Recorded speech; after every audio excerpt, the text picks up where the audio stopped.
Welcome back to my podcast. I'm Ebony Biko, loan officer and mortgage strategist.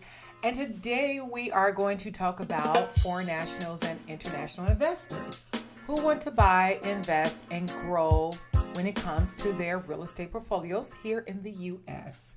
legally, strategically, and profitably, even without U.S. citizenship or a social security number. So that is where I come in. So if you have ever been told that you cannot buy a property here in the U.S. or you need U.S. credit or citizenship, that is a lie. That's not true under no circumstances. When it comes to buying property in the U.S. as a foreign national, so let's be clear. You do not need to be a U.S. citizen to buy property here in the United States.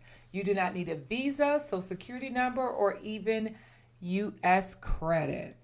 When it comes to foreign national loan programs, there are a lot of programs that is specifically designed for international buyers and investors that allow you to purchase. For an example, you're allowed to purchase investment properties, second homes, short-term rentals, long-term rentals, and fix and flip projects. These projects can be loan amounts as up to $3 million and often with loan values as to up to 70 to 75%, depending on the different type of programs. I'll tell you a quick story, right? When I first started this business and on the real estate side, not the mortgage side, because I started mortgages way before real estate back in, I don't remember, but 8 years ago, 10 years ago, something like that. I was working at Coldwell Banker before I became independent. And what happened was I had individuals that was in the office that did not want to take the calls from the foreign nationals, because if you know anything about someone from another culture in another country, they can come off as like, rah, like that. Well, the thing is, when you're a businesswoman and you business savvy like me, understand people in the U.S. speaks and sound and talk and present themselves different from people from other countries and other cultures. People from the South are different from people from the East Coast. People from the East Coast are different from people from the Midwest. But when you're a business person, you understand that. And I understood the mission. I understood the goal. And the goal was they're just like us. They're human beings. Yeah, they may be foreign nationals, but they don't play when it comes to real estate investing as a whole. And so I ended up getting that business. And I got that business because I was willing to take that call and work with them. At the end of the day, what happened was every single time they came to the U.S., they would come with 2 luxury busloads full of other investors. I'm showing them around buying properties here in the U.S. So with that being said, you can buy properties in the U.S. But if you're a realtor and you're listening to this, do not underestimate those real estate investors that are foreign nationals, because they're going to be your biggest client. You get 2 foreign nationals. If you don't want to work anymore for a while, you really don't have to, because genuinely, what I've seen versus the traditional real estate investors, traditional real estate investors sometimes might want 1 or 2 properties unless you're like a huge investor. When it comes to foreign nationals, they know they coming here to the U.S. to convert their currency and spend their money and invest. So you have to be ready to invest with them, invest your time, show them the neighborhoods, understand what it is that they're looking for. If it seems like, they may have an attitude, they really don't. It's just a culture difference. And that's something as a real estate agent, you have to understand. And if you are their mortgage broker, you need to understand it, because they're going to be your best clients. But get back to the point, because for me, I just had to say that was huge, because that is what made my real estate career. My mortgage career also was made by foreign nationals, but my real estate career blew up. So please, under no circumstances, do not underestimate them, because they are part of your best portfolios. Now, again, I really want to talk about the biggest part when it comes to real estate investment and foreign nationals. One of the biggest mistakes when it comes to foreign investors is making it them assuming that there is only one way to finance property in the U.S. and there isn't. Like, there are so many different programs out there for foreign nationals, such as the DSCR loans, which can be for like regular real estate investors, But why this is cool? Because like you don't need an ITIN number. Like you really don't. Like these loans are really based on the property's rental income, not like your personal income. If the rent can actually cover the mortgage payment, the taxes, and insurance, the loan is going to work. Perfect for long-term rentals and portfolio growth. And like I told you, a lot of foreign investors, they're looking to grow portfolios and they'll flip their portfolios. So like I said, if you're a good real estate, realtor, understand how foreign investors work and understand how these different programs work. Then you have the no doc limited documentations loans. Now, these are really huge back in the day, like in 2000, before the mortgage crashed in 2008, the industry. But all before then, like the stated loans was huge. They have brought those loans back. Some places call them stated, some call them the no income document verifications. Some just flat out say, hey, these are the DSCR loans, right? So you need to understand these programs, because if someone call you and they may not have a pre-approval, they know they got the good credit in their state. They know they have the down payment, but they need your assistance. You need to be able to assist them and potentially point them in the right direction versus saying, oh, you don't have a pre-approval, don't call me, So just be aware of that if you're a realtor. And if, like I said, if you're a foreign investor, there are loans here in the U.S. that you can get. That's no documentation loans. As long as you have the money to put down, you're fine. Because as you can recall, I said you can get something at 70 to 75% LTVs, maybe 65%, but for the most part, 70 to 75% LTV, which means you have to come to the closing with that 25%. But again, if your realtor negotiate that contract correctly, you can have the seller contribute 5% towards the closing costs, which now you are coming to closing with 20% plus the miscellaneous taxes, whatever the closing fees are. Now, the other loan program outside of the DSCR loans is the no doc limited documentation loans. These programs require minimum income verification and often rely on bank statements, proof of assets, property cash flow, your credit references, or international credit when available and only if necessary. So that's that one. Then you have the fix and flip loans. So I work with over 240 lenders and one credit report. So 240 lenders, one credit report, right? What that basically means for my realtors and my real estate investors, if you want to get the deal done, I can get the deal done and not affect your customers. Lord, did I say that? Not affect your buyer's credit, and at the same time, not affect my client's credit. I see so many times often, whereas a borrower will go to a bank or they go to a small brokerage, and they go to the small brokerage and everybody's running their credit. They went from a 780 score to a 708 score. So you want to be in a situation whereas that one credit report, all of your lenders can use it because you are a reputable company and it is a reputable credit agency. So that's very important to understand that. Now, like I said, you have the fix and flip loans. That is basically short-term financing designed to buy, renovate, and resell property quickly. These loans focus more on after repair value, project timeline, experience, and team strength. So what I mean by experience, like depending upon the program that you go through, I may turn around and say, or your mortgage person may say, how many properties have you rehabbed in the past? Is this new? If you rehab properties in the past within the last 3 years or in the last year, how many? How fast did you get out of it? What is your exit strategy? They want to know those things.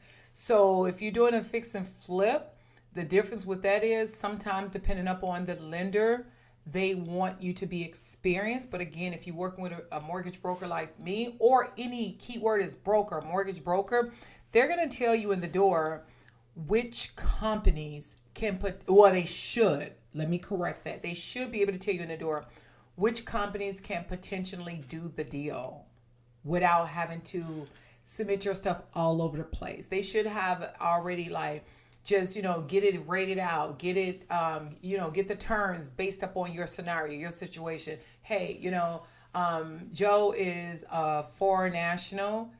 he's from Canada or he's from London, he doesn't have a credit score. He has 20% to put down. Here is the property. Here's how much the property is worth. They need to be able to know that. So this is really, really important that whoever your team is, if you're a real estate investor, that you have your team in order. If you're a realtor, make sure they have their team in order, even if you have to assist them. You're not just going to sit there and just having to sign a contract. Like, it doesn't work that way, because now you come off as a salesperson versus more as part of their team. And like I said, it takes a village to raise a child. It takes a village, a team to grow real estate investing. So that's really important, is to make sure everybody is on their par. Now, there is another loans that you can get when it comes to the portfolio and multi-property loans. These are ideal for investors acquiring properties, multiple properties, actually at one time under one structure, which is generally held in the LLC and entity. And so let me speak on the LLC and entity. When it comes to the LLC and the entity, is very important as a real estate investor, period. Whether you're foreign national, whether you're U.S. citizen, if you're really trying to get into this business, I need you to incorporate your LLC, incorporate your business. Don't be trying to buy this in your name. Yes, your social security number is going to be ran. Yes, you are the guarantor, but the property needs to close in the name of your company. That is huge. And when you're working with like a lot of hard money lenders or fix and flippers, or even if you work with a mortgage broker, understand, like I said, I work with 240 plus lenders for specific projects. And when it comes to foreign investors or real estate investors, fix and flippers, you should have an LLC and your EIN number. And that's something that you need to be able to get. And you don't have to pay nobody for the EIN number. So please don't ever pay nobody for your EIN number. You can get that at irs.gov, search EIN or apply for EIN, and you can get that for free. So please don't pay nobody for that. Okay, so now when it comes to the portfolio and the multi-property loans, the key thing to understand is not every program is going to fit every investor, and every deal is different. The strategy and how it's going to be presented to the lenders is extremely important, and that is what's going to help you close your deals. So your team is really important, but your team need to be on their A game too. Now, why the right team is everything is because foreign investors who succeed in the U.S. don't do it alone. Like, they don't. They build a team, the right team from day one. So here's who should actually be on your team and why each role is so important. First, you have your loan officer or your mortgage strategist, which is me. I structured the deal correctly from the beginning. Choosing the right loan program, avoiding compliance issues, preventing costly mistakes, preventing you from losing your contract. If you feel like you want to assign your contract to somebody else because maybe you wanted to wholesale the deal, that person needs to actually be able to make sure the deal actually is structured correctly and works. That's really important. This is not just about getting a rate. It's not just about protecting your capital under no circumstances. It's about getting the deal done. And you continue to reinvest in growing your portfolio, not just doing one deal, because one deal in the foreign investor and you thousands of miles away, it's not even really beneficial for you. The whole goal is to build your portfolio. Even if you're flipping multiple properties at one time, build your portfolio. Now, your real estate agent. Your real estate agent must be investor savvy. Your real estate agent must be investor friendly. Your real estate agent must understand foreign nationals. And most importantly, your real estate agent should be very, very patient. Now, every agent understands real estate investing. They don't understand foreign nationals. Again, if you are a doctor, keep in mind, dentists are doctors, right? Dentists are doctors. Podiatrists are doctors. But am I going to let a dentist give me heart surgery? Am I going to let a podiatrist pull my teeth out? Am I going to let an orthopedic give me, eyeglasses and tell me what my vision is and what it is and how my retinal is? Absolutely not. So there are a lot of excellent, great realtors and top producing realtors in the U.S., but it doesn't mean they understand foreign nationals or real estate investing. So that's really important for you to understand that. Now, when it comes to real estate investing, you're looking at, like I said, your real estate agent. They need to understand real estate. You need someone who understands cash flow, rehab potential, neighborhood trends, rental demand. Then there's the real estate attorney. Same exact thing. That real estate attorney needs to be a true real estate attorney, but also understand the different things that foreign nationals actually need. There are certain contracts that's in place. That needs to be definitely understood. Then we have your, the reason, here's the other thing. They need to ensure that the title is clean, the property entity is set up, contract is protected, compliance with U.S. laws. Like, you can actually get this deal closed and you're protected. And that's why it's important to close it in your LLC or even corporation. Then you have your CPA and your tax advisor. You don't really need them right away, but once you start building that portfolio, have them, because a CPA is going to help you basically structure like the ownership correctly once you start buying multiple properties. Reduce your tax exposure, because depending upon what country you're from, you ain't paying all these taxes. Now you're in the U.S. and you're like, what the fuck is this? Understanding, the FIRPTA, FIRPTA, the implications for that when it comes to the taxes, which I have another podcast coming up on that. Plan your long-term portfolio growth. Now, your contractors. Your contractors are the make and break factor when it comes to fix and flip. So if you're doing a fix and flip project, I need you to listen carefully. One of the biggest reasons investors lose money is poor contract management, shitty project management. You want to always get at least 3 bids. And let me explain why. You need to know the true market cost of the renovation. You need to be able to avoid inflated or unrealistic pricing. You can spot red flags and inconsistencies. You can protect your margins. So let me tell you something about when you have these 3 different contractors. You have to be very, very careful. Sometimes the cheapest one is not the one. You kind of want the one in the middle. You don't want the one too high. But here's some things. If a contractor asks you how much money you're getting or how much you're purchasing this property for, that's a red flag, because he is trying to capitalize off of how much he thinks you're going to make on the property. So now all of a sudden your numbers go up. Red flag. If you got a contractor who's like, oh, I can do it for $80,000, understand that's another red flag. He bids low, so all of a sudden, next thing you know, every time you look around, there is an issue. By the time you're done, that $80,000 went to $160,000, which is actually higher than the first guy who told you $150,000. So be careful of the ones with the smaller numbers.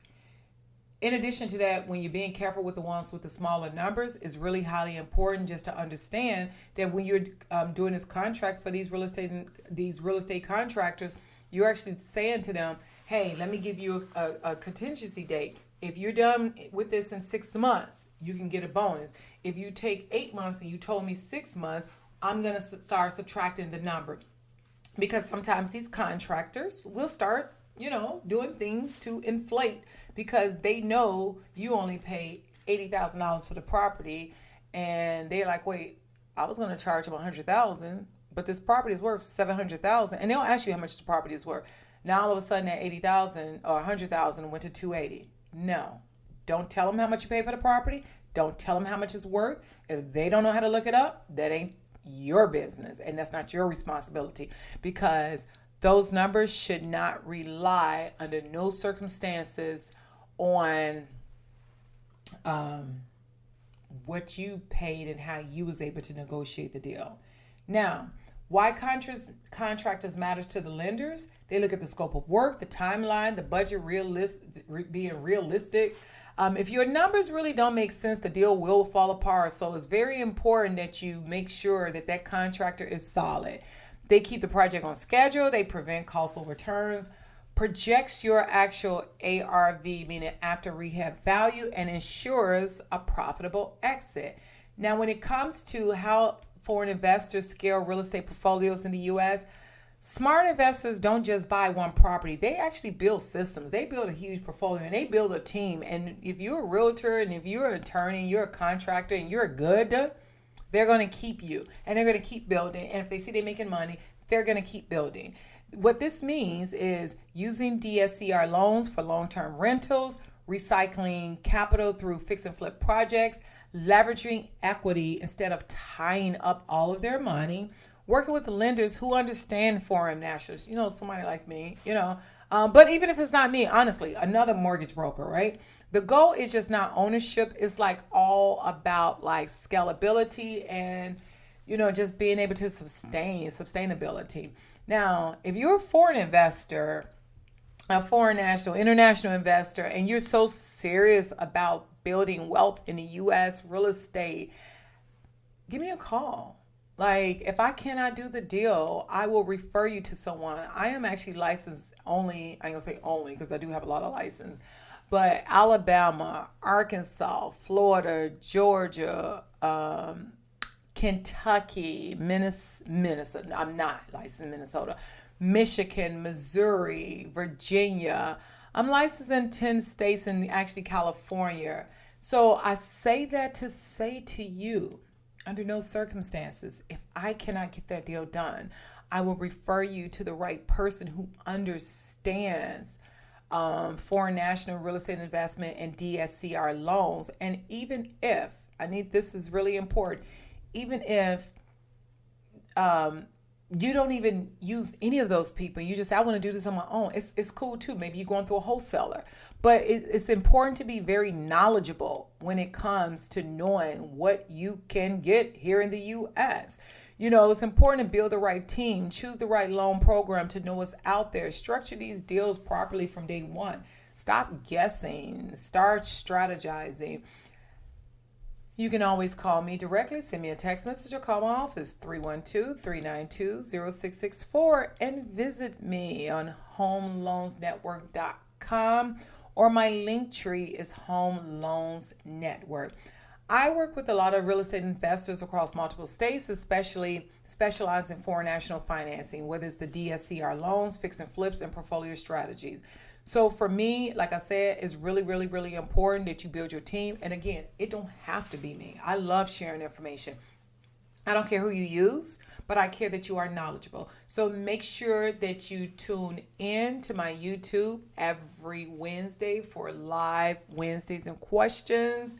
My Reddit, which is specifically for nationals, like to really get you going. Like I have a lot of information on there. Ask me questions. I respond to that. And that is on Reddit under Home Loans Network. Home Loans Network. And then you can catch me on Bigger Pockets, Home Loans Network. All I'm going to tell you is Google Ebony Biko. You are going to find me.